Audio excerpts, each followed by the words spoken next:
আন্তরিক মোবারকবাদ। আমাদের পরবর্তী প্রশ্ন এসেছে, কেউ মোহরের জন্য টাকা সঞ্চয় করেছে, যে 3 দিনের মধ্যে নেসাব থাকলে কুরবানি দিতে হয়, ওই 3 দিনের মধ্যে নেসাব বিদ্যমান ছিল, কিন্তু সে টাকা জমা করেছে মূলত তার মোহরের জন্য। এক্ষেত্রে তার জন্য কুরবানির হুকুম কি? মোহরের জন্য টাকা জমা করলেও সেই টাকার মালিক তো ব্যক্তি নিজেই, তো ব্যক্তি যেহেতু নিজেই মালিক, ওই টাকাটা যদি নেসাব পরিমাণ হয় তাহলে তাকে কুরবানি দিতে হবে। আন্তরিক মোবারকবাদ। আমাদের পরবর্তী প্রশ্ন এসেছে, কোরবানির জন্য 7 জন শরীকে গরু কিনেছে।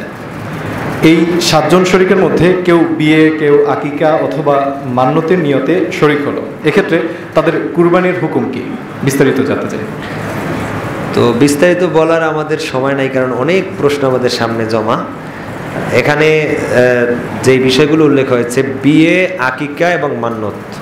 তো বিয়ের ব্যাপারে কথা হচ্ছে যে বিয়ের নিয়তে যদি কেউ কোরবানি করে অন্য লোকদের সাথে শরিকানা সূত্রে, অর্থাৎ 7 ভাগের মধ্যে 6 ভাগ হচ্ছে কোরবানি, 1 ভাগ হচ্ছে বিবাহের নিয়তে করছে, এটা বৈধ হবে না। হানাফি মাযহাবের যেই কিতাবগুলো রয়েছে, যেমন আমাদের মুয়াত্তা মালিকের শরা আউজাজুল মাসালিকের মধ্যে এসেছে যে কোরবানি হওয়ার জন্য শর্ত হচ্ছে, কোরবানি সহি হওয়ার জন্য সকলের কোরবানির নিয়ত করা, মানে তাকাররুব ইলাল্লাহ, এটা নিয়তে থাকা। তো তাকাররুব ইলাল্লাহ এটা তো বিবাহের নিয়তে গরু জবাই করলে সেখানে থাকে না, সেখানে তো উদ্দেশ্য বিবাহ। তবে হ্যাঁ, আকিকা এবং মান্যত সেখানেও তাকাররুব ইলাল্লাহের বিষয়টা আছে বিধায় আকিকা এবং মান্যত কোরবানির সাথে হতে পারে শরীকানা কোরবানিতে। জি, আমাদের পরবর্তী প্রশ্ন এসেছে, কেউ যদি স্ত্রীর সাথে স্ত্রীসুলভ আচরণ করে তারপর কুরবানির পশু জবেহ করে অথবা গোশত কাটে, তো শরীকরা এক খবর জানতে পারলে এর হুকুম কি অন্য শরীকরা?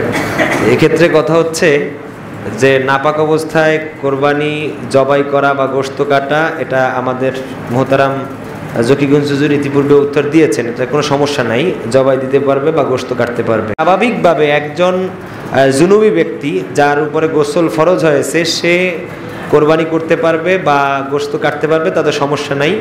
যেমনটা আমরা আমাদের মহিলাদের, আমাদের মা বোনদের অসুস্থ অবস্থায় আমরা তাদের রান্না খেয়ে থাকি, এটা যেমনিভাবে বৈধ।